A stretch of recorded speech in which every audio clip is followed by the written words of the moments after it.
Give me just a minute, guys. I'm going to share out the live. If anyone wants to pop in a box, go ahead and request, and then we'll get started. I just want to say, too, I want to start off by saying today that, like, I continue to be amazed by the recovery community and how just, I don't know, like, accepting and, um, I don't know the words. Like, I was in another live earlier and they were just like, oh, hey, I'll shout out your podcast and I'll support you and like all the things. And it was just so awesome because I had never been in there. I'd been in there, but never spoke before. And they just pulled me right up and were really, really like just welcoming. And it was awesome. And I loved that. So if you guys just give me a minute to share it out and then we will go. We have some good stuff today. It's all good stuff, but you know.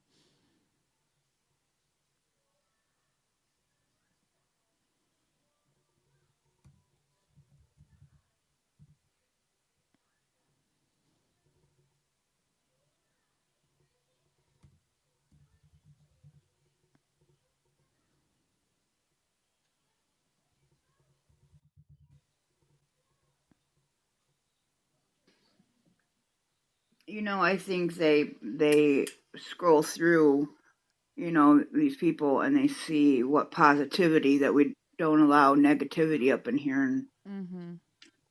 that's Well, why. I think people like that though. Like Yeah, I really was impressed today. Like I was in a room where I did not, I wasn't sure how. You never know when you're in new rooms how people are gonna act. Especially some people. I don't know. Yeah, yeah. yeah, Accept people in. That's yep. okay, Kayla. Thank you for being here. I'm just And plus, sharing a out. lot of us are getting your stuff out there, so I know that much. Yes, I have been so great. Everybody, like everybody's just, shouts out my podcast, always dropping it, saying, oh, come in, all kind of stuff. So I just really love, I really love everybody and I appreciate everybody. I could not continue, I want to get on here and continue to do it if it wasn't for all of you guys showing your appreciation and saying that it helps you and stuff because, what would be the point? That was actually the live that I was in this morning, not to get hijacked from what we're doing, but like it was about the purpose, like what is our purpose? Because it's different for everybody. Everybody's purpose is different, like, or no, I'm sorry, not purpose, solution to, to our problem or whatever, to addiction.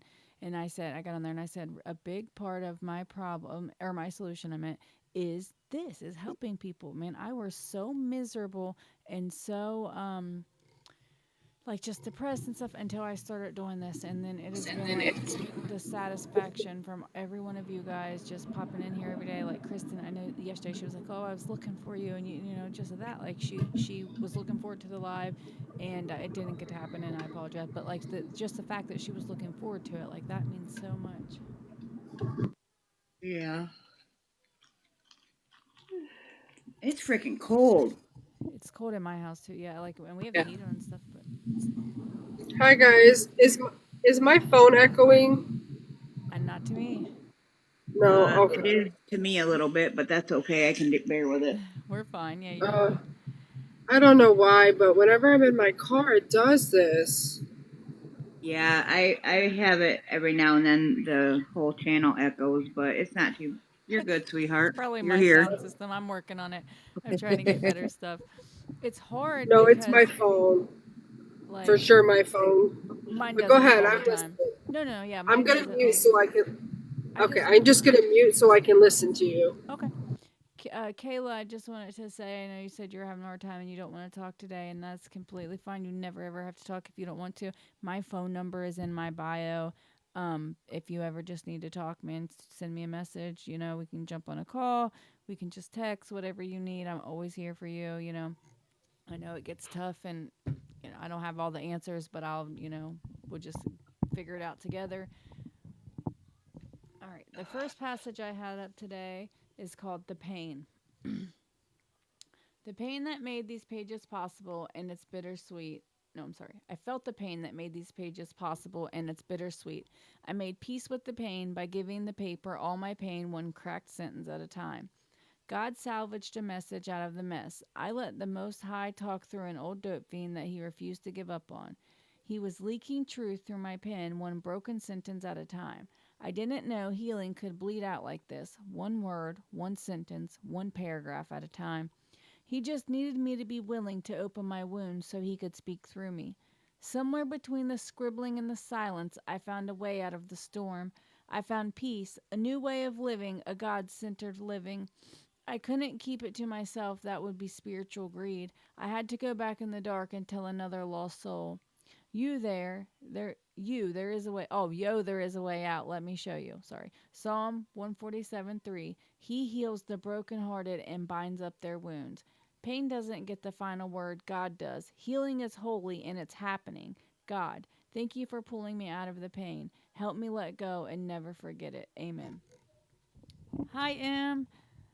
I love this. I think I might have read this one before, but I just, man, I think like it's so important to find your, like for Josh, it's the writing. For me, it's like these lives and this platform. I think it's so important to find like what is your healing, like what is, I really think God has a purpose for all of us. Some of us maybe it's to be peer supporters. Some of us are going on to be counselors. Some of us are just reaching out. I know Holly, you like you're doing an alumni meeting and like all those little things. Like it may not seem like a big deal, but it really is.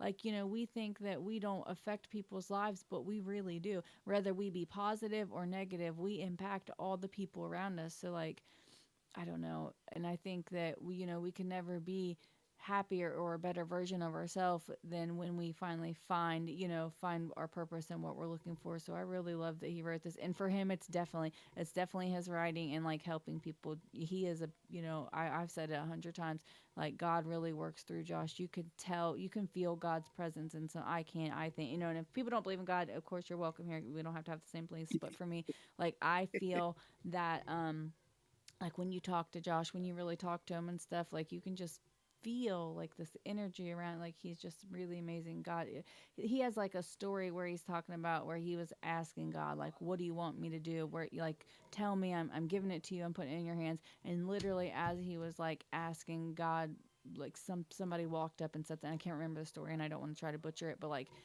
just like that, like I've asked God for signs 100 times and maybe I'm just too stubborn to see them. Maybe that's it. But I Yeah. really think is amazing. So I really like this Josh passage. definitely does have a very big impact on a lot of us on here Yeah, thank for you, the Nick. short time. Yeah, for real. Josh, he's got the good words. And I like it because, me and James aren't really program oriented as much, and Josh really is. So, like, I like it because it balances us out because everybody has different pathways and different, some people like that, some people don't. So, we kind of had like a little bit of it all going on. You know what I mean? Like, you Yeah, have, we tend to balance each other out. yeah, I that's mean, we all make like a quarter each of us, like what one doesn't pick up, the other one picks up and throws down. absolutely every It's one of us really that, nice. I mean, it's not like we don't consider it a meeting, but because like in a meeting, what's said in the meeting stays in the meeting, but yet you're also safe to come here and express yourself and know that you're not going to be judged for sure. Like I was telling you this morning, that other meeting, yeah, I'm like backing out of it now just because I know my information is being taken elsewhere. And here, I mean, on TikTok, it's live for everybody to see. I really don't care. I'd rather people ask me questions or whatever, but I don't have as much negativity on TikTok as I do at my alumni's now. and I think it's easier for people to open up and share, like even though like it may be like public to the world, but like you don't always have to show your face or even like it. So what, like some of these people are in California and New Jersey and I don't know all the places. So like I can't care what they, what I mean. That to me makes it easier than if I'm going uptown to an in-person meeting with people I'm gonna see around, because like I moved away, so like the people that live in my community, they don't know, like I was a manager at the store, you know what I mean, like, so to Mm-hmm. me it's easy, and I'm not saying that I'm ashamed of it, and a lot of people know now obviously because I'm out here just doing my thing, but still just to stand and look these people in the eye, sometimes it's harder. So I just, I don't know, I just really love being here and I appreciate it. I appreciate every one of you guys. Yeah. I'm in I don't know, grateful mood, I guess today. I don't know why I got my tooth is throbbing. Is it? Yeah. Yeah, I was supposed to go to the dentist this morning because I'm not putting these teeth in my mouth till I figure out. It looks like mold, but it's not mold. It's I got a soft liner in it, and it's like it's a different color than what it should normally be in it. I don't want people to think I got mold growing out my mouth. Oh, Nick, I'm so sorry. I know that you struggle with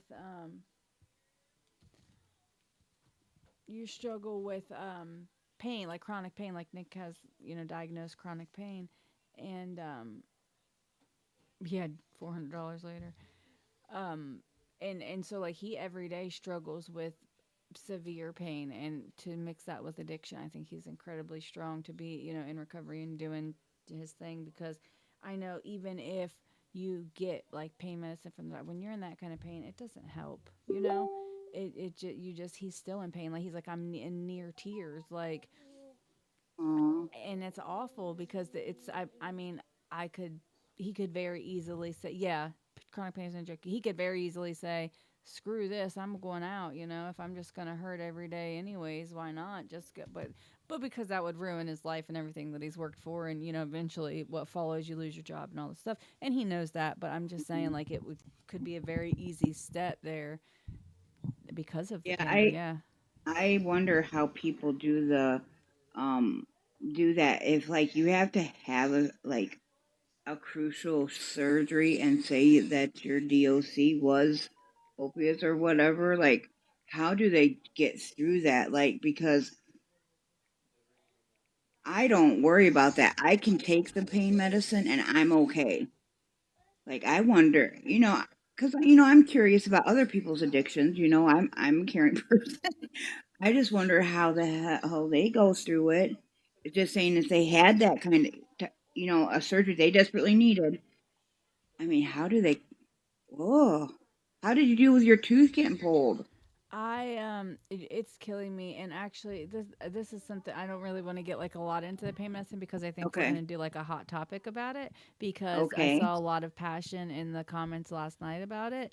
But like Nick, he said he has to have someone hold his medication, because I've had two C-sections and several teeth pulled, since I've hmm, been in recovery, and I take it what they get, and and my DOC was opiate. It was more like the injectable kind, but right, still, yeah, like it wasn't. But it never bothered me. The first time or two, like I did have my husband hold my medication, because I was like afraid, I guess. But after yeah. that, I just, you know. I guess it's just a. I get. Is that would you consider that a mindset thing too? I Then think so, like, because I just like, I don't know how much of like my actual story that but as far as getting clean, like I went to prison, had my oldest daughter in prison, and just like I knew that I just couldn't do it. Like I was clean, obviously, because I was in prison, so that right. helped, that helped my mindset be where it is. But I was just like, nope, turned it was like flipping a switch for me, like, nope. And then when I got out, I moved away. And then something had ended up happening. I had a warrant up in Ohio, and I had ended up getting picked up and taken back up there. Then I literally was in jail for 1 month, long enough for like to lose my job and everything that I freaking had worked for down. And I lived in Somerset, Kentucky. And then, so when I got out of jail, I was at like my mom's house, right back in the mess. And I relapsed for about a year. And that was probably like my actual rock bottom. I actually got worse, like I was homeless in downtown Cincinnati and flying signs and all the craziness that comes with that. So like, it's really kind of crazy to think that, I already knew that I knew better, and I still went out and went harder than I ever did.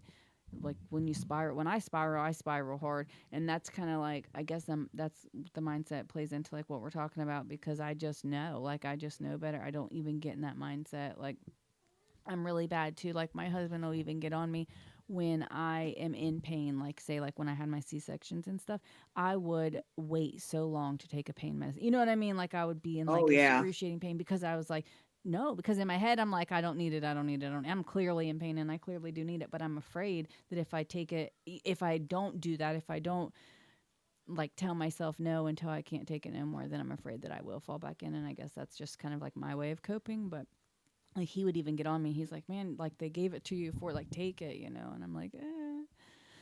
Well, you hold it. You give it to me when you. That's what I don't know.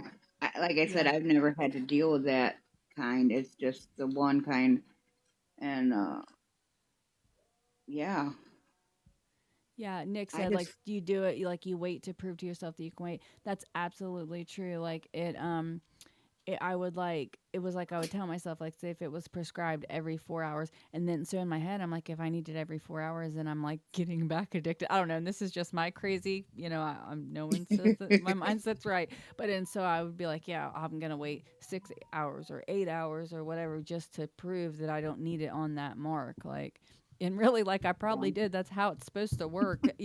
But uh, right. in my mind, I was like just so afraid, I guess. NA has an IP. Yeah, I just Awesome, Tammy. Thank you for that. my my recovery coach uh and her and I had our meeting this morning because I go about once every 2. She's family to me, so she's got her 10-year mark in January of clean and sober, and we used to do things together.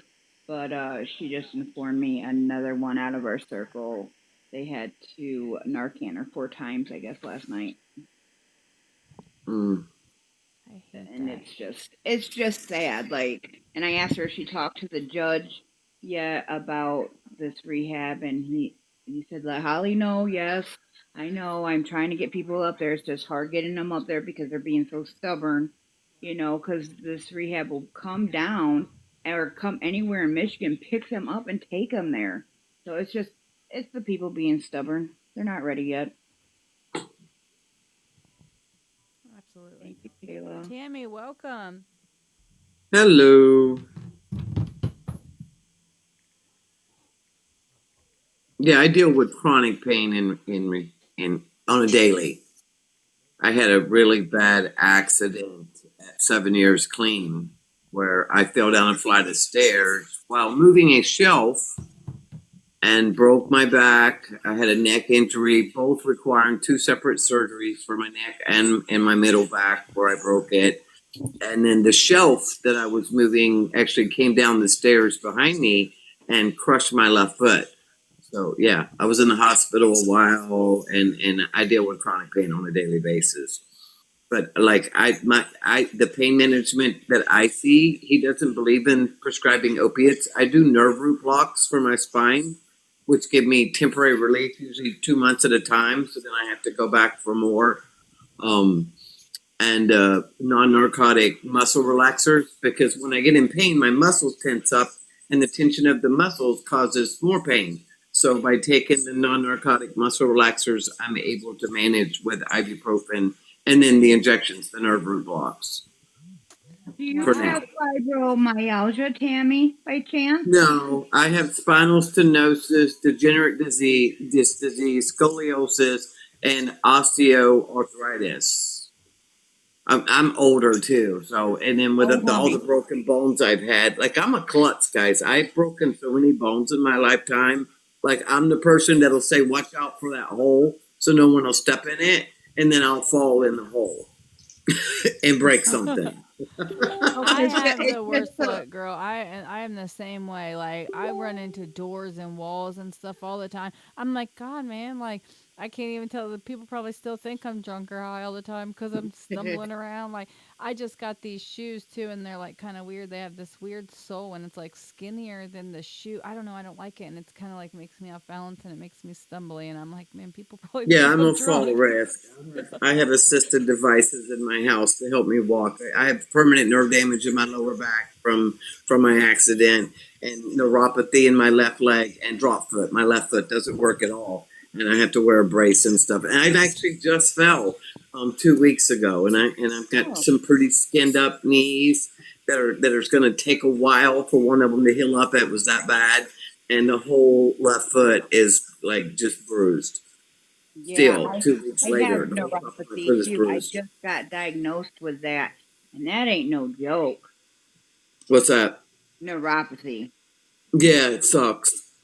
Yep, I That's have it so in crazy. both my feet and everything, and I take gabapentin. That's what they've got me on right now, and I have fibromyalgia. I have neuropathy.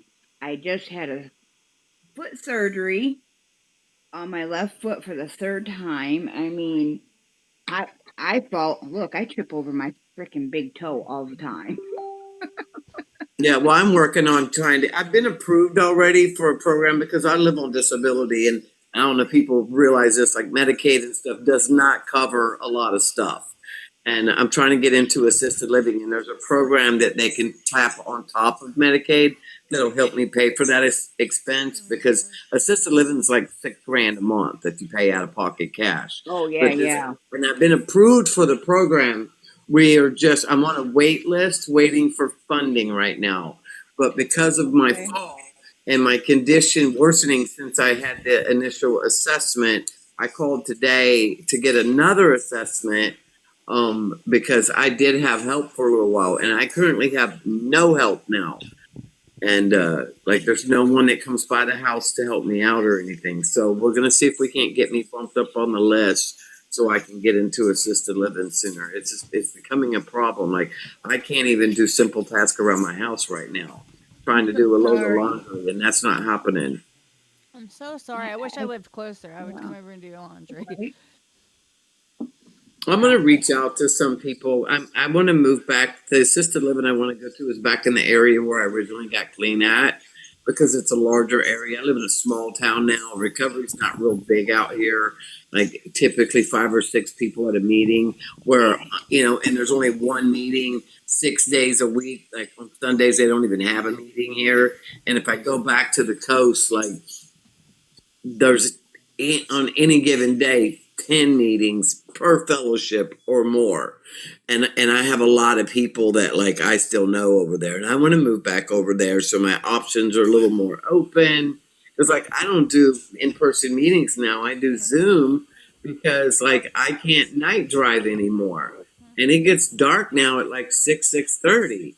Yep. And if the meetings are at 7:30, 8 o'clock, I'm not going to get to that because I can't night drive. Well, I can't do any driving now. My truck was stolen yesterday, so You still yeah. haven't I was found going to anything ask out on you that? about that, about your truck. It's reported missing. There's a bolo on it. I told them where they could look for it, but they won't. The police don't actively go looking for a vehicle. They have scanners, so if he drives by an officer now, it'll automatically alert when it scans the tag.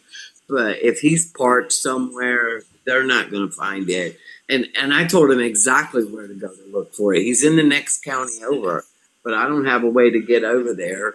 I do have some friends when they get off work. I'm going to send these rednecks looking for my truck later.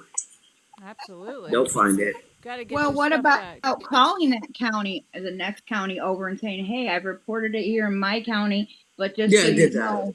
They didn't Okay. care Yeah, either. but they have no like the little city, the little town he's in. Like these are all small towns. They don't even have their own like city police. The county patrols the area. Where do you live? Oh wow.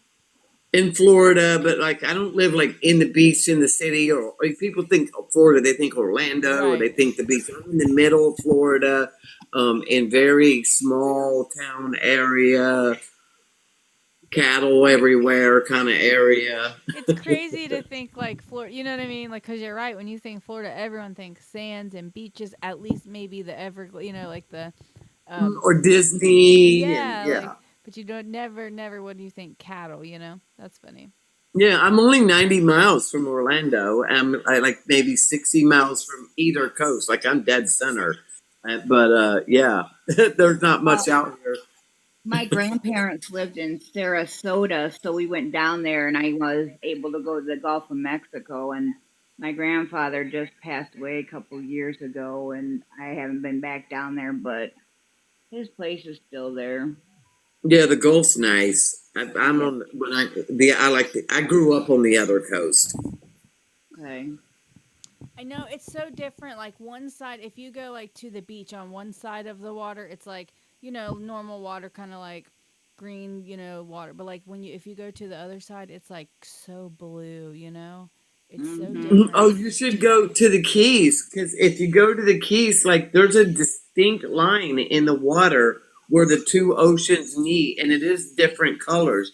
Like in certain parts of the Keys where it's narrow, some of the islands, You literally can just walk across the street and you got one ocean on one side, cross the street, and it's a different ocean on the other side, and the water is completely different. So could you like be in Oh. two oceans at the same time? That's crazy.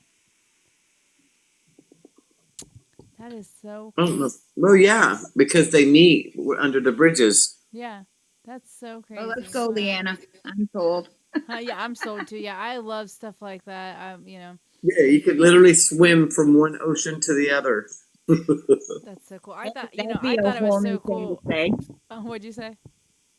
That'd be a whole thing. I swam from this ocean to the ocean. Everybody's like, Jesus, how far did you swim? You're like one Yeah, paddle. just 4 minutes. Yeah. Yeah. Yeah, there's down when you're going down to the Keys. Like there's one island. I think it's Sugarloaf Key.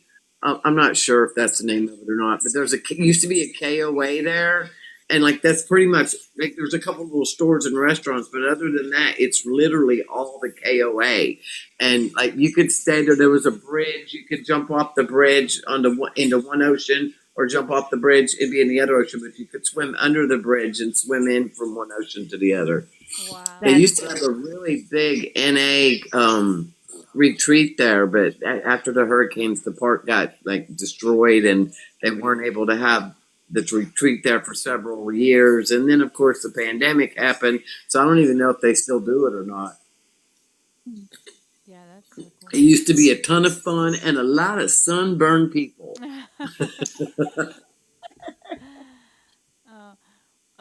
Well, I know that you had said something in the comments about we were talking about medication. We are actually, and you're free to voice your opinion now, but we are also we're gonna do like one of our night lives about that topic, and I would love to have your input then as well. Just because I saw a lot of people, and nobody's right or wrong. You know what I mean? I want to be clear about that. None Yeah. of the topics that we pick, but like I saw a lot of people in the comments last night that was like absolutely like I think Josh even he said I'd tell my doctor I'm allergic to them. Listen, I was so scared when my accident happened, and of course I was in pain. Yeah, like I had a head wound with brain trauma, neck injury. My back was broken. My foot was just destroyed, and I was refusing meds because I was freaking out that it was going to trigger my brain to like want more and more and more, and my body started actually going into shock. And my kids, my kids are grown. My kids stepped in and said, "You can't do this," and they told him get her something for pain. And then like the next morning, because of course I was admitted into the hospital for a while, and the next morning I called my sponsor like freaking out. She had 30-something years clean at the time, her husband too, and she gathered up some old timers. She gathered up a bunch of old timers that had health issues or required surgery in their recovery, and they brought a meeting to me in the hospital, and they all shared their experience. They brought the IP to me to read, and like I doubled down. You know, I reached out more. Any thought I had, I would call my sponsor up and go, "You're never going to believe what my disease was telling me today." Like where my thought process was at. Like I had to tell every single thought to let people know, like because it triggers something in your brain, and I just needed to double down till I got through that and had no need to take that stuff anymore. So we found a solution that worked for me for pain management for now. Now I do know that as my spinal stenosis and stuff like progress, there is eventually probably going to be a need for me to take medication on a regular basis, and I'll address that when the time comes. Absolutely. But like that's why I want to kind of be in assisted living, because they'll help me with medication management and stuff like that. Because I live alone now, I don't want to have stuff like that in my house Yeah, that would be hard, you know. Right. and be At least you're unsupervised. being responsible about it, and that's all that matters. You know what you got to do in order for it not to. You know what I mean? Yeah, well, I'm tired of not having the mobility, and like with my back being like really flared up because of the fall right now. Like even going to the grocery store is out of the question, even if I had my truck. I did a Walmart order and they put it in my truck, and then I got the neighbor to help me bring it in the other day for the few items I needed. But like, yeah, I need to be at assisted living. I can't keep doing this like this, and the isolation, like that, you know, it's a disease of isolation. and with my situation, like I'm isolated. So Is I'm it, trying to push to get this assisted living done sooner. are you not close to your children? No, in the physical sense or any kind of emotional sense. Oh, We don't always get all that back in recovery. My kids were grown when I got clean, and one of them passed away to her disease oh, 5 years ago. My youngest, and then my other two, like I gave my kids up in my addiction, so I didn't raise them. Other people raised them, so we don't have that type of relationship. My older daughter was adopted out. She knows I'm her mother. Like I'm in touch. My mother actually adopted her. So like she's been in my life, but not really because I was like MIA most of the time. But she knows I'm her biological mom. And then my middle daughter was her father felt it necessary to remove her from my sight in my life for 22 years. And I found her when she was 24 years old. So we've been back in each other's lives now, going on 17 years, but like the relationship's just not there. right. Just because I worked the program and I got, some healing, the amends process definitely didn't go as I had hoped it would.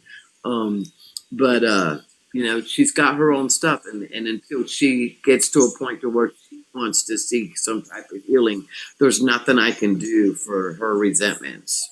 Right, not- because us in recovery and stuff, I feel like they're trying to get to know the new us. They want to make sure that this stuff's gonna stick. Because I have 3 children.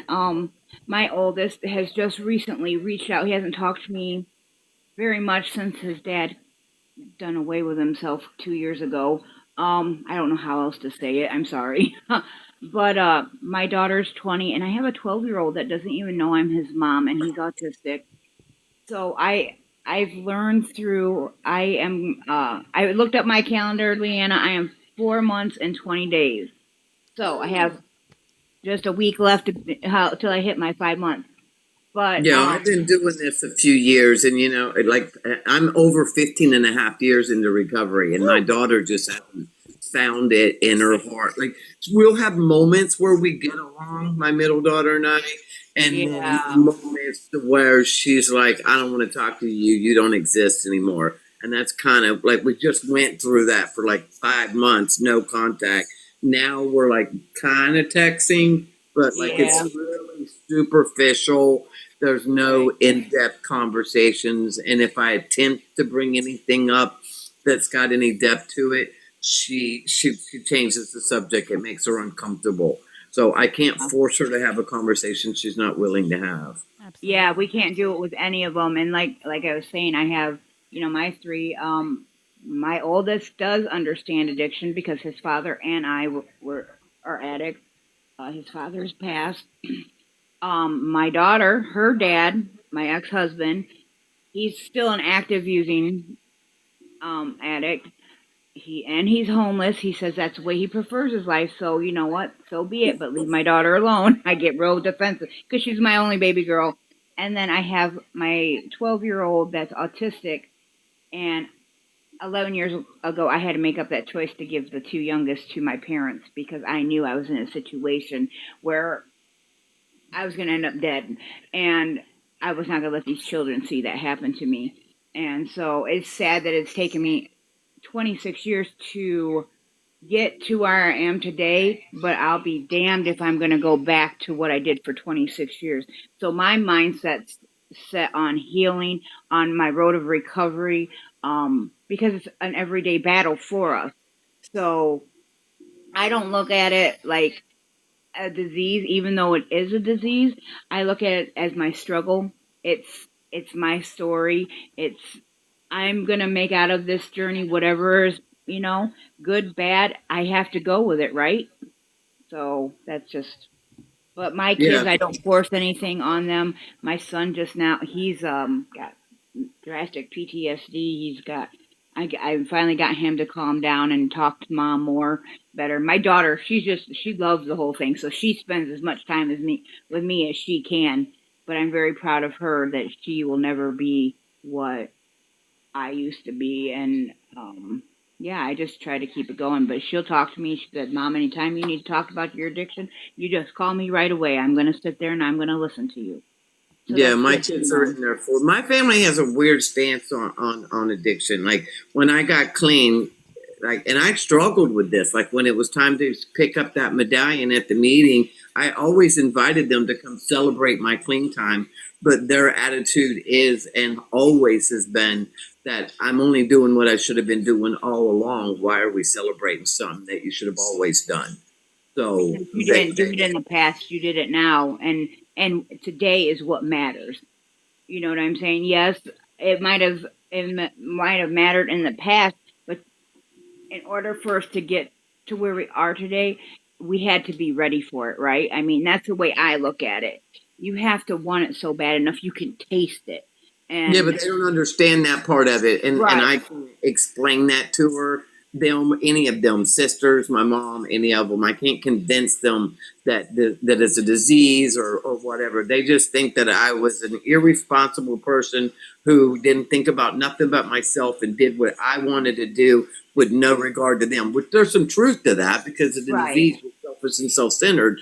But like they just think I'm only doing what I should have been doing, so they don't celebrate it. But like, and it took some work and recovery for me to get past that. And how many times every single year I got my little feelings hurt because I had this expectation that this was the year that they were going to come and watch me pick up my clean time medallion. And then of course I'm watching to see if they're going to pull up and they just don't show up. And then now I've got my little feelings hurt and I've ruined my whole moment. And now like I have a family in recovery that does celebrate me and celebrate my Amen. time because they understand it. It's tough when, because it's really I struggle myself with. I want everyone to forgive me. Or I did when I got clean.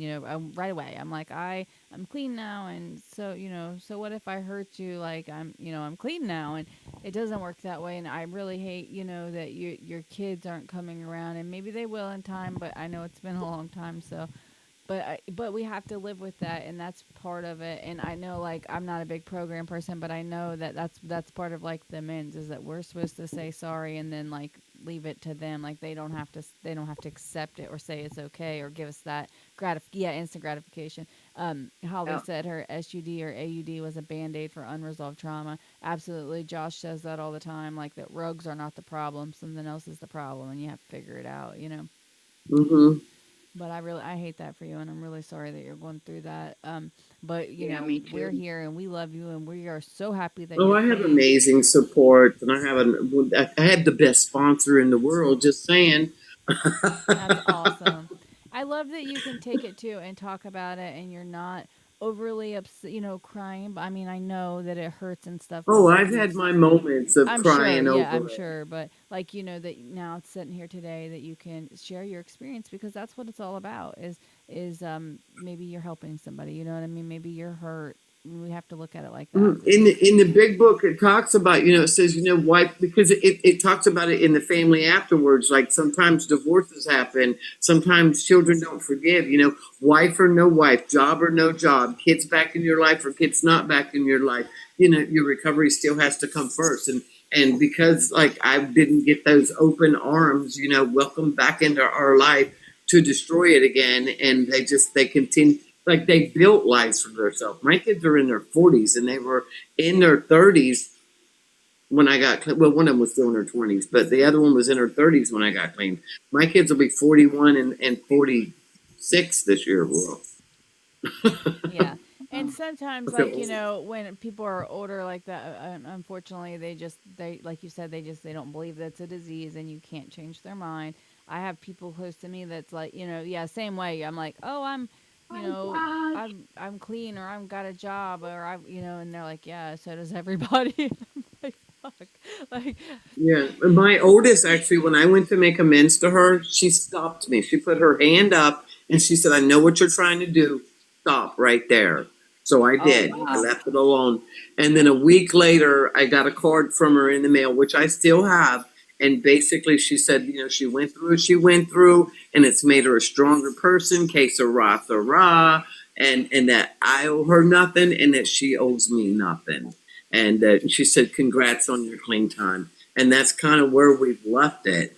You know, she's made comments through, you know, and we've been able to take vacations together and do stuff, but like, mom is not a title that I earned back in her life. I gave that up when I gave her for adoption. She's legally my younger sister, and that's the role that we play in each other's lives right now. Well, at least you know, at least you have something, and that's, you know, I guess we, you know, that's. Can you guys hear me? My screen went blank. Yeah. I don't know Yeah. what the computer's doing, but there we go. All right, I got you back. But I lost my thoughts. Oh, but at least you get to have her in some sense, you know what I mean? So that's really great. And I know your middle daughter that things aren't great, but at least, you know, and it's crazy how like it takes so much time sometimes. Like not for everybody. Sometimes like, you know, my oldest daughter, she was very little when I did, you know, I only relapsed for a little bit when I had her, and so she really doesn't remember, and so, you know what I mean? Like some of us get lucky, but sometimes when we're in the mess for so long, you know, it makes it really hard for people to forgive us. I see you. Hold on. Oh I'm yeah. almost done. Because if I'm not careful, because my first time in recovery was 1988, and my youngest was only a year old then, and the other one was like 5 years old, and the other one was still like 10 years old, and like I can and have in the past go into the, well, what if I would have gotten clean back then, and da da da. I can That's not what happened though, and if I go into all those what ifs and maybes, then I just mentally torture myself. Oh yeah, for sure. And Yeah. I do that really bad. Like I've ruined jobs because I've been there, like really good jobs, and I'm like, man, I was so stupid. Like, what if I didn't do that? Or I don't know, what if Hi, I didn't go to Jenny. jail when I did? My dad died while I was in jail, and some shady stuff happened, and blah blah blah. And I'm like, oh, what if I was that? But I can't do that, because if I do that, I'm gonna drive myself right back to the mm-hmm. Yeah, start. and I we do can't that. and we can't change it, you know. What's done is done, and Yeah, I'm guilty of doing that gotta with my move youngest forward. daughter as well, because she's the one, like she had 4 months clean again, like she was in and out of recovery, and she made the decision to pick up, and after a bender, she decided that everybody would be better off without her, and she took her own life. And like I saw her the week before, but there were no signs. You know, like I knew she was using, but like I had no control over that. She was 32 years old. I couldn't force her. Like I had done all the putting her in treatment and court ordering her in and paying for insurance to get her into better high end insurances. And she'd been in and out of jail twice in prison, you know, and like the physical bottom, she'd reached them all. She was homeless on the streets when she did what she did. She was in a hotel room in Orlando, and I've done it. And when I do this, because I'll probably do it again. You know, thank God I have people I can call and talk to about it now, because I do play that stuff out. Like, well, what if I would have said this to her? Would it have changed? Well, if I would have begged her that last time I saw her on my birthday to get in the car with me and come with me, would she have come? But I don't know the answers to those questions, and to torture myself with those thoughts, Yeah, you know, I can only deal with what is, not what if. yep, that's for sure. Hmm. They're in there by the door. I'm so sorry. I don't know, Sissy. Hey, Ember. Hey friends. How are you? Hi, friend. Hello, Crazy. everybody. Hi. Jesse, Jesse. we can hear you today. Yay! I was in a bad spot where I was at. I was in the middle of, Carrollton, Texas. I was in the middle of nowhere. I Yes, decided to go out for a drive.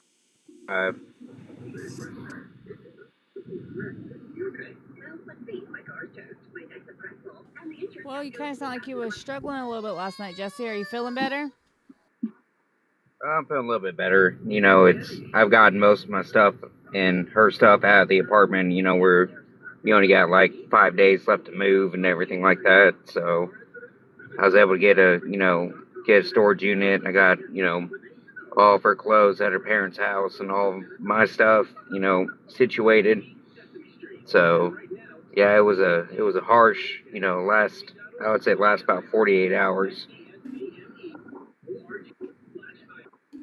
So I didn't really hear last night what your situation was. You was kind of cutting in and out. Did you guys get like evicted or? No, it's not being evicted. It's because I had a alcoholic event talking to the property manager, and they made it so that we can renew our lease and everything like that. And police were called and everything like that. Well, they released me. I had no issues with it, but um, we're not allowed to renew our lease or anything like that. So I've got multiple other places that I got perfect rental record and everything like that. The only problem is that I don't have the money because I lost my job over alcoholism. So But where you are, did you reach out to some like organizations? Because I know here in Michigan, you DHS, if we like go to apply for housing, or if you go to the homeless shelters, actually, I'm not saying you have to join a homeless shelter, but if you go there, they have you do these things and you can actually qualify for grants to get you into a place.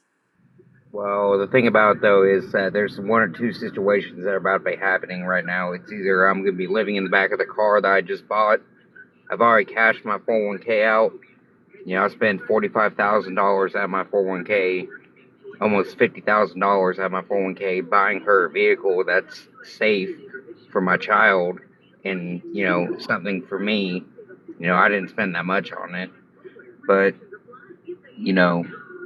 so it's either I'm going to be sleeping in the back of my four-door or I'm going to be having to go back to my mom's house. And my mom's house, she's in her late 70s.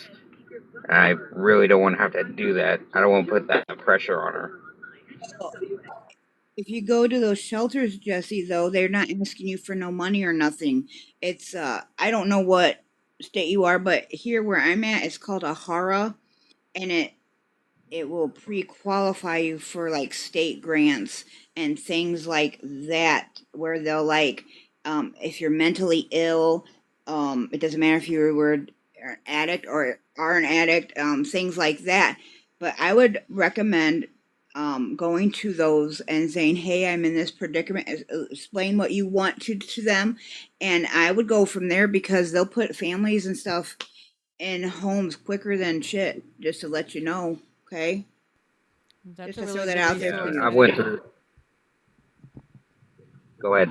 I was just gonna say that's really I didn't know about that, so that's a really good resource to have check out. I don't know if you've tried it already or not, but I mean, never hurts to try things.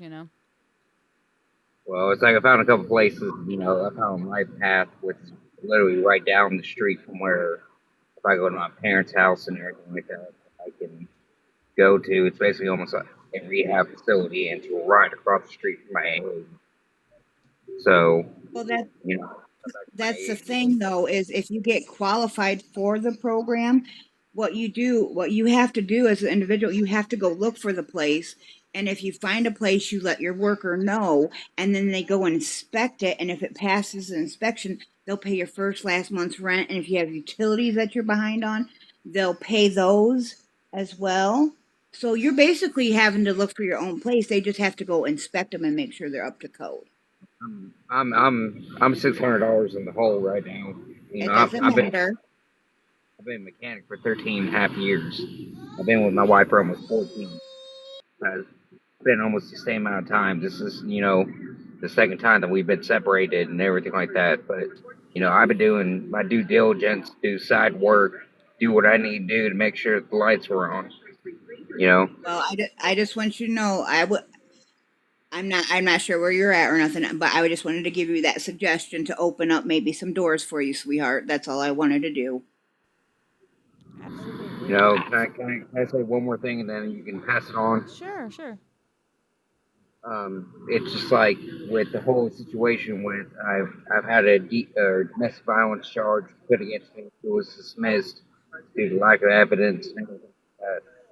And they came down the other day and they said, "Can we look in your car?" Fourth Amendment. I'm not entitled to these are searchers or anything inside my vehicle, and I consent to it. They're like, "Well, why do you have the pew pew sitting right there next to the glove box, and they're like, "Are you gonna use this as an intent to towards your child, towards your son?" I'm like, "No." And they're sitting over here trying to, fish for some kind of charge they can use against. And it's like I said last time. I think you remember it. This is now the 5th indication in the last month and a half of same officers. I know the officers by name. I know them by badge number. I know them the sergeant by phone number. They're like, well, why do you have this? So because y'all took my other one. So I have to have another one. I mean, I'm gonna take one out of the safe and have it in the car and everything like that. Well, you're showing signs that you're not mentally stable and everything like that. I said, I'm going through a process. I mean, I'm pretty sure some of y'all, especially Tammy and everybody else, has seen that I've gone here multiple times in order to talk to y'all. I go to a 12 o'clock meeting and I go to a 7 o'clock meeting every single day since I've been unemployed. I mean, there's progress. But they're over here trying to put me in cuffs. I got separated from my 6-year-old child, the other night over bullshit that was not even my fault. So it's like they're harassing you, right? Yes. It's like they're over here giving me shit because, she doesn't like me having my things, if you know what I mean, you know what I mean, inside the house. So, whenever I want to go out to the range or anything like that to, decompress from the situation that's going on right now, I'm sitting there and I'm, loading and loading and loading and loading, and people are walking around me like, oh, well, this looks like a serial killer. Whoop whoop, right behind me. Do you Sounds like document need to get this? out of the area, buddy. Yeah. Do They you just got it out document for you, yeah. all your encounters and stuff like that? Do you keep documentation for yourself? I have every single. They call it the yellow piece of paperwork. I got every single one of them, every incident report. Okay, because I mean, even just writing it down in a notebook and date, time, and stuff, and I know that saves my butt lots of times.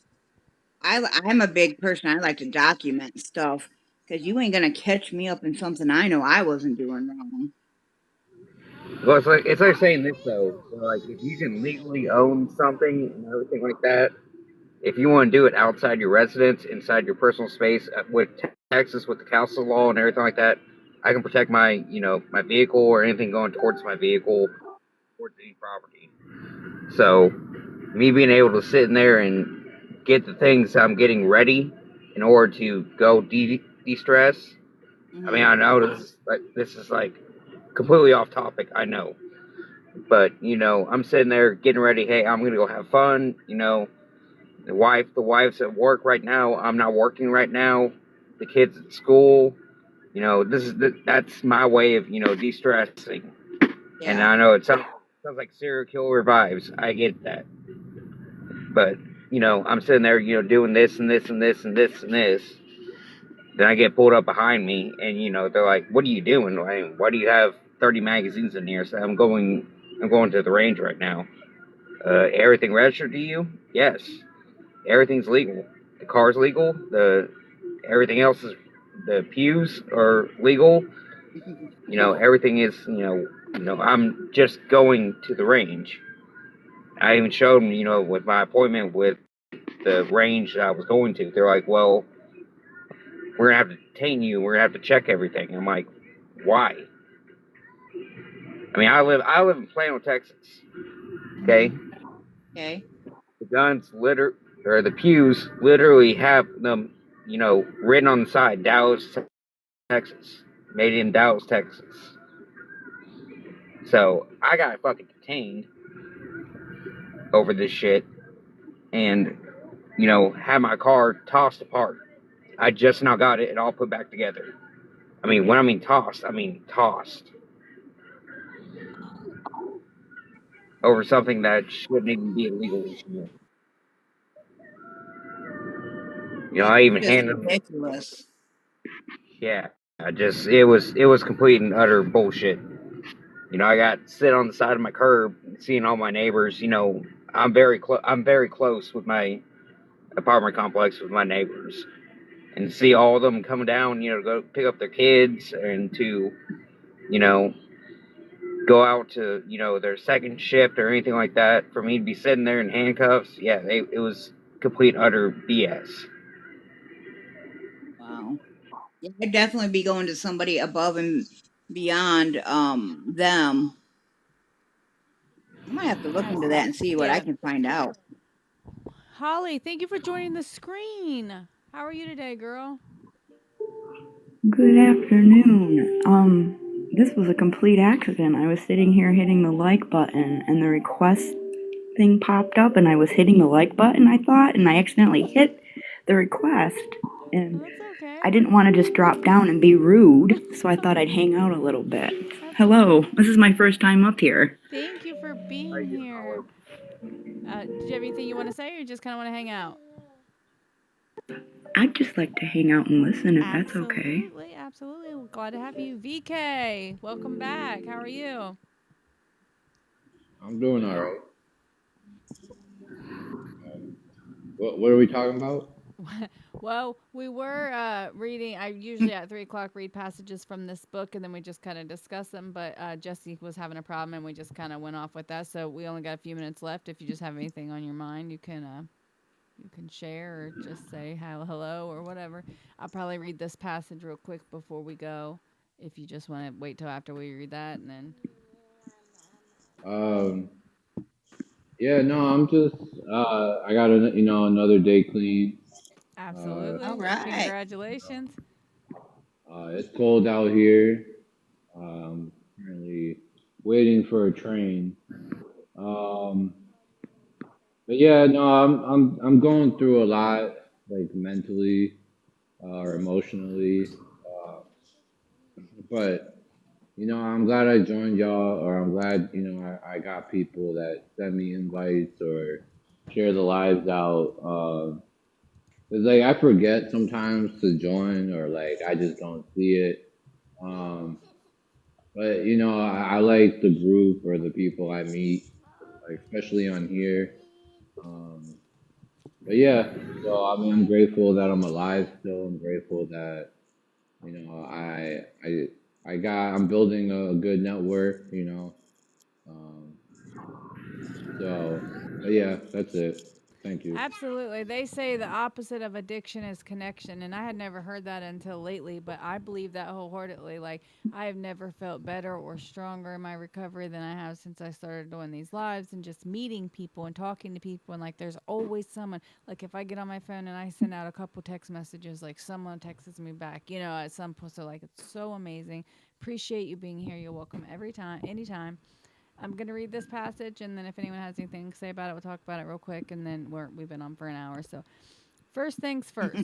Do you want to change? Good. Do you want to live sober? Great. But don't stop there. Getting sober ain't the goal. It's the starting point. Too many of us get a few clean days and start acting like we're healed. But healing takes time. Growth takes grind. You got to feed your mind and body and spirit every day. Starve the old you, feed the new you. If you push long enough, that craving you once had for the next high becomes a craving for something deeper. God, peace, purpose. Discipline is hard, especially for people like us, but stick with it. Soon it becomes second nature, like breathing. They say it's a simple program, but not an easy one. Let me tell you something. It does get easier. You're worth the fight, and God ain't done with you. Matthew 6:33, but seek first his kingdom and all things will be given to you as well. Before the hustle, before the healing, put God first.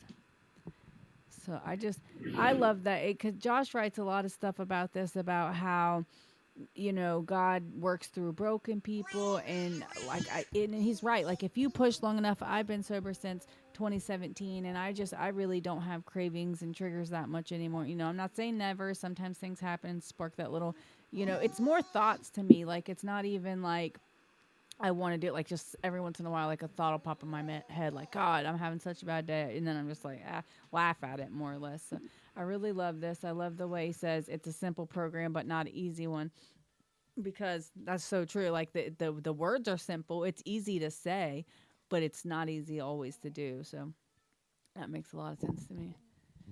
Anybody have anything to say about that? Anybody like that? Not like that? All opinions are welcome. Jesse says, "Can I say one more thing?" Sure, absolutely. You're welcome, Kim. Yeah, I think Jesse, you're go ahead. muted, Jesse. Yeah, you're muted, bub. Yep.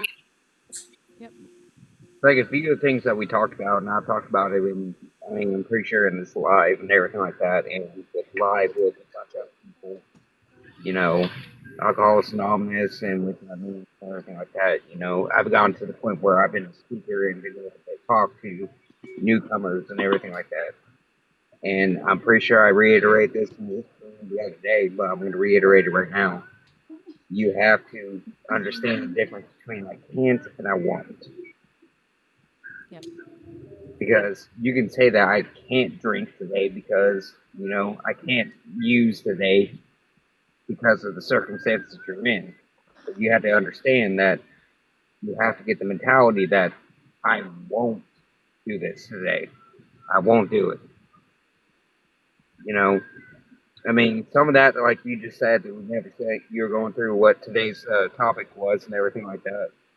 Is it took me a long time to realize the difference between one and the other. I mean, you can't want to drink whenever you're hanging out with people that are drinking around you. But you have to have the mentality of that I won't drink around people that are around you. Yeah, just like I'm around Go ahead. people over here doing substance and everything like that. I'm not gonna say certain drugs, but it's around you. But you gotta understand, sometimes you gotta dissociate yourself with those people. I mean, it's better for your mental mentality. It's for you. It's not for what is going to be the representation of you afterwards, after you use or after you drink. It's about how you are whenever you are sober. That's the biggest thing. You gotta understand that, there's a fine line between that.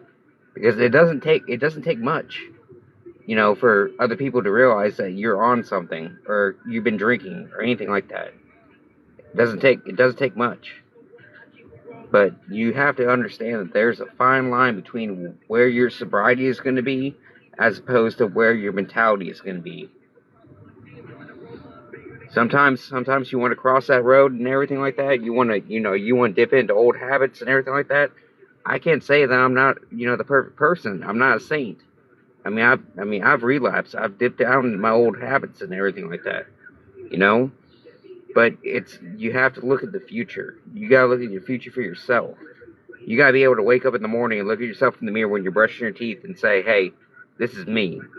This is who I am." And it took me a long time to realize that.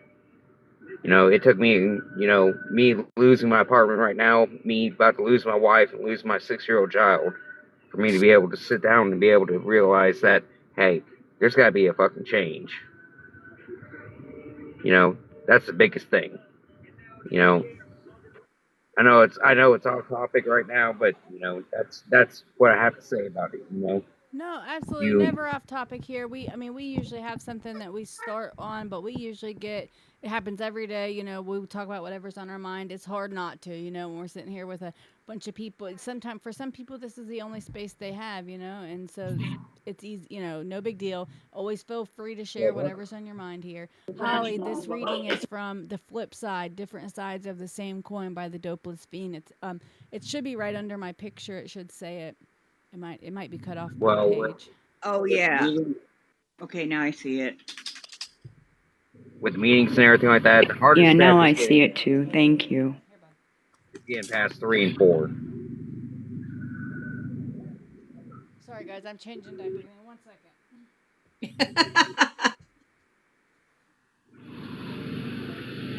If any of y'all have read the 12 steps and everything like that, the hardest thing is getting past 3 and 4. 3 and 4 are the hardest. You can have self acknowledgement, say whatever you want to everybody else and everything like that. It's not until you become part of the community, part of the process, and everything like that, is when you're going to benefit past that. Absolutely. Amanda, 'Cause welcome. 3 and 4, Sorry, go 3 ahead. and 4 were the hardest. Absolutely. Amanda, welcome to the screen. How are you today? I'm doing great. How are y'all? Okay. So I read this passage. I don't know if you were here for the reading or not, but we were just we talked about it a little bit, or you can talk about whatever's on your mind, how your day's going, whatever you want. Or you can just hang out. If you just want to hang out and listen, that's fine too. We are almost done, but if you want to share, you're welcome to. Okay, I'll sit and listen for a second. Absolutely. Well, does anyone else have anything on their mind? Because, like I said, we've already been here for an hour 6, so we're gonna wrap up. But if anyone has anything still, resonating, we don't got to. Like I said, I'm always here for anybody. One second, let me just drop a plug real quick. We are here every day at 3 p.m. for these. I'm in Eastern Standard Time, 3 p.m. for these readings. 7 o'clock Monday through Friday for our group where we discuss like saucy topics. We are doing right now. Are we ever fully recovered or forever in recovery? And those are, like I said, 7 p.m. Through the week, 7:30 on the weekends. I also host a podcast, 6 p.m. on Fridays, Saturdays, 1:30. You can catch that on YouTube at Feral But Sober. Sorry, go ahead, Jesse. I think this was a topic that we talked about the day or the day before that. Your secret is what makes you sick. So, like me with, closet drinking and everything like that, I just want to know everybody else's opinion about, what secret trick have you had or you've done to keep yourself away from your family or friends or, your acquaintances or your employer or anything like that. Because I learned out the hard way, me closet drinking at work. I've been a mechanic for 13 years. That's what ended up getting me fired. But I'm going through rehabilitation and, trying to get myself back to where I was beforehand. But I just wanted to know if anybody who's willing to chat on it, what secrets make you sick? I'll speak on that. Yeah, go ahead. So in my addiction, I think the biggest thing was nobody finding out that I was getting high. That was my goal. Like, that was my ultimate, skeleton in the closet, was that I was getting high. And now, like, I think that's the best freedom part of this recovery is I don't have to worry anymore. I don't have to check my nose and make sure it's clear. I don't have to wear long sleeves. I don't have to live that life anymore. So, yeah, that's my thought on it. Yes, absolutely. Thank you for sharing, Amanda. For me, the Appreciate secret, that. I don't know, I guess it really was never a secret. My whole family used my whole life. I just kind of like grew into, all right, Holly, I love you. See you tonight. And so I guess like, but I did hide it like from employers. I've lost jobs because, they would come in the bathroom. I got a couple times I got jobs like with me and a friend of mine, and we would be like in the same bathroom stall, like, like dumbasses, like they didn't know what we were in there doing and got fired. I've hit, like she said, long sleeves. Checking your nose, like, there's nothing worse when you come out of the bathroom from, from work and then or at work and you do like that and there's like white stuff up your hand. But that was really the only time like that I had to hide it was like at my jobs because at home it was openly known. All of my friends, were users, everyone known, but work was probably the one place like that it was, and I agree. I'm a big believer like that secrets keep you sick. I think when you put whatever feelings you have into words, like when you say them out loud, I really believe they lose their power. Someone was in here and quoted a Bible verse that went hand in hand with that and that I'd never heard before, and I loved it last night. But I really I believe that. I say that all the time. Like if you put the words out there, they lose their power because someone will hear them, someone will catch them, and then you're not alone anymore.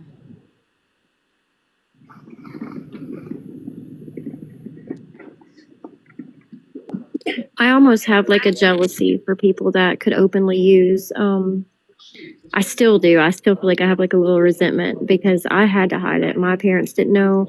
My kids, I mean, eventually they found out, but for years, like I wanted to appear normal and live a normal life and still get my jolly, if that makes sense. Yeah, that does make sense. And like, I almost envy like the person like you, like that no one knows. Like, you know what I mean? Like, you're like a mom and a daughter, and you went to work, and like no one really knew. And to me, like, I don't know, like I was like everyone, like I was stigmatized. It was like my family. I ended up moving really far away because I was like, you know, like my whole family used my whole life. Everyone knew. Like, even when I had moved to away. Like, we lived east of Cincinnati, and I had moved into Cincinnati and was start going to treatment. I got on a MAT program and like I got an apartment down there and all kinds of stuff.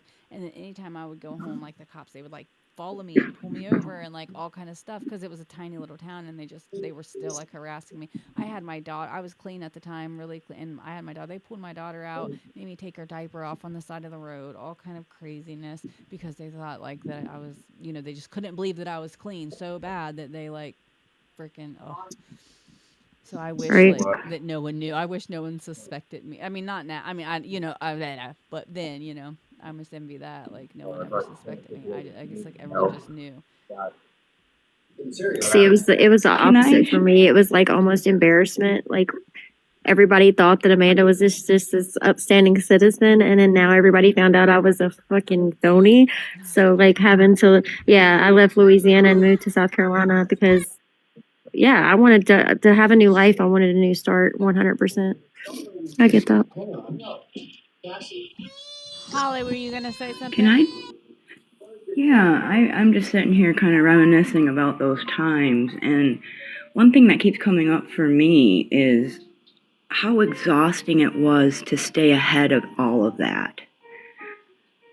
To do like the damage control, the secrecy, to stay ahead of the lies, to do the damage control so nobody would have to find out, and just how doing those rituals were how exhausting that was. And how grateful I am not to be caught in that anymore. Absolutely. Lying is always exhausting because you've got to like remember that lie, and then something will happen, and you have to like tell another lie. And I can't remember what lie I told, you know, who and all the stuff. And it's just, Exactly. it's so much. And then you start to mental fumble, and exhaustion.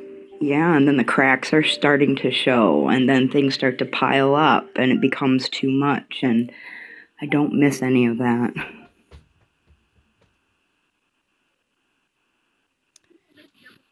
Ember, what are you doing, babe? Oh, she ain't listening. Well, thank you, every one of you guys, for being here. Does anyone else have anything else? Go ahead, Jesse. Like saying this, you know, with my biggest issue that I realized, you know, coming from alcoholism and everything like that, you know, and drug using and everything, is that, you know, when we were just talking about, you know, cigarettes make you sick and everything like that. I'm pretty sure I've reiterated this again, and you know, it's been on my mind last week.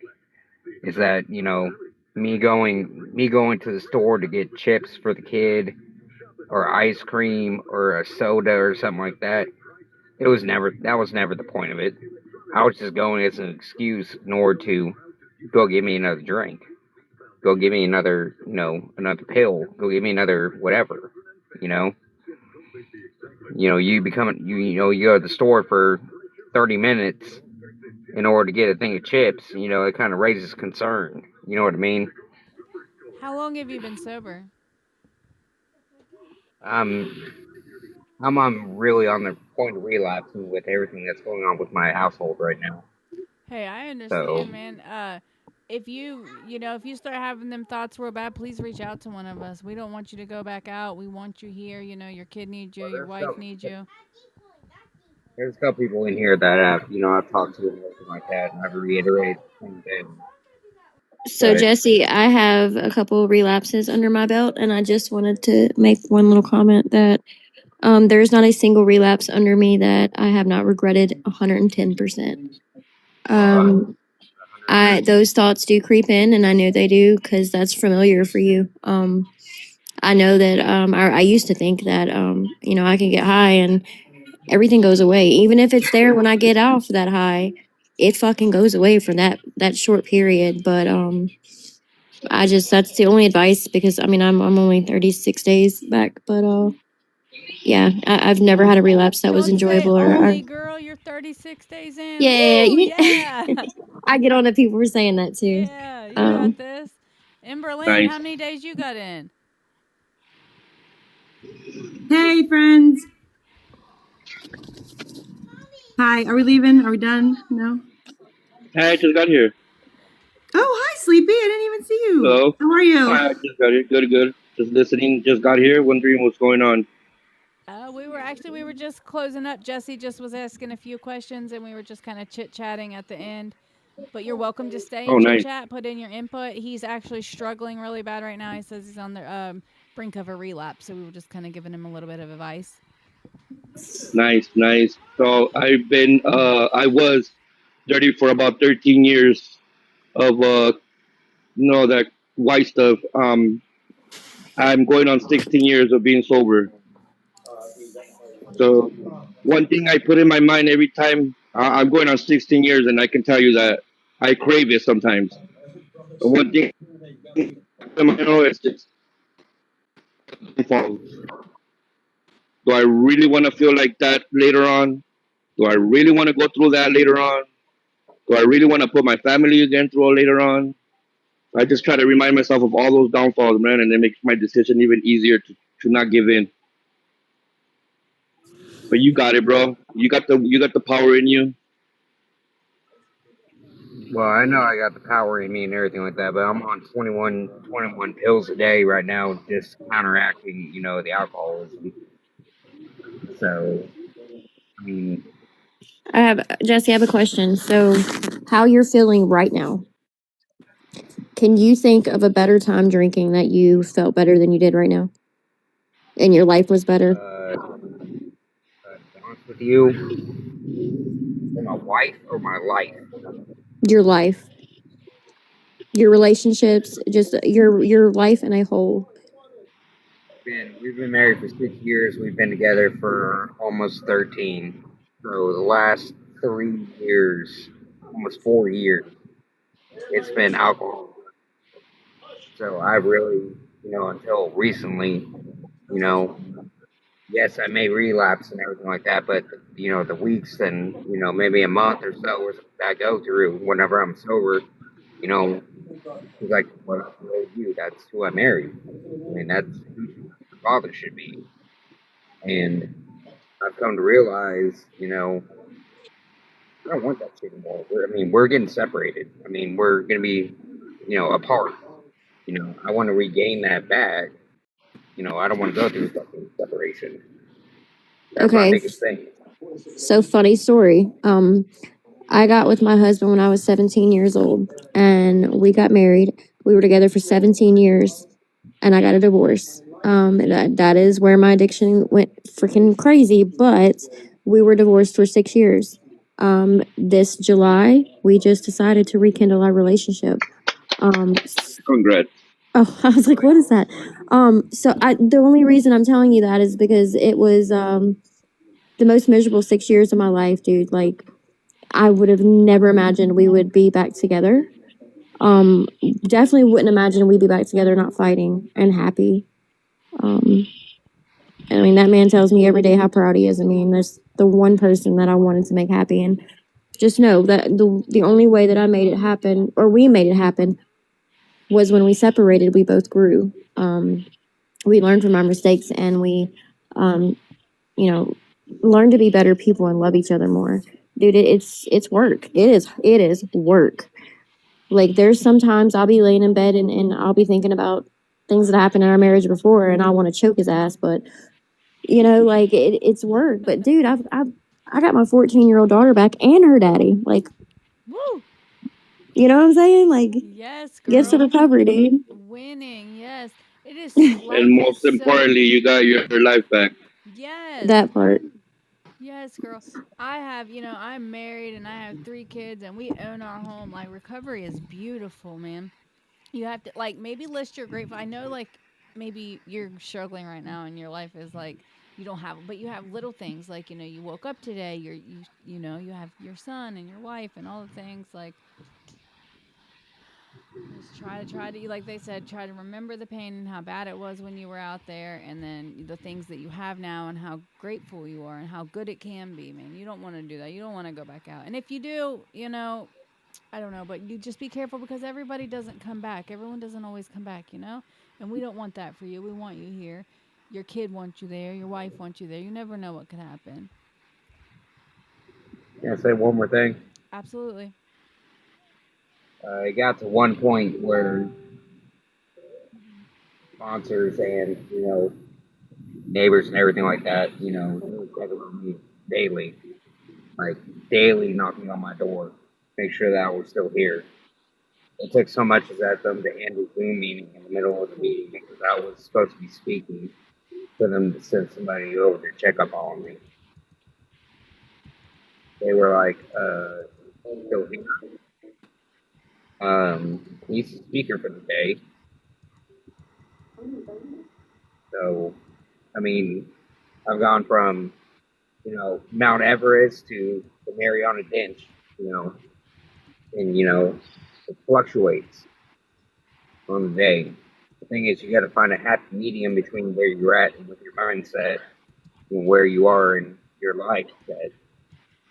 And then with that, you can make a persona for yourself and understand with yourself that, everything's going to be better in the long run. Just remember when you're down in those valleys that there are high peaks. Mount Everest can be tomorrow. And then when you're on Mount Everest, just remember that there are those low days that'll keep you humble. And there's your happy medium. Just don't ever forget that it could be worse or better. I'm not saying I'm the worst person in the world, but, I mean, I've seen worse, it's like, living on the side of the street and everything like that. I mean, I could be like that, or I could be something good. You got to find that happy medium within yourself, where you are at in life, and where you are at in society. Absolutely. And everybody's at a different place, and that's okay. I know I probably sound a little bit fucked up. I took the medicine, that's why. It's all good. But we're going to wrap up, guys. I thank all of you guys for being here, and we'll be back at 7 o'clock. It's what, Thursday? Yeah, 7 o'clock tonight in this room. And I'm not sure the topic. I'm not sure if we're continuing yesterday's topic or if we're starting a new one. I'll let everyone know soon. But thank you, guys. Are y'all Eastern? Eastern time, yes. Okay, then just making sure. I'll be on there. All right, bye. All right, y'all. Thanks for having me. Bye. Come back, Amanda.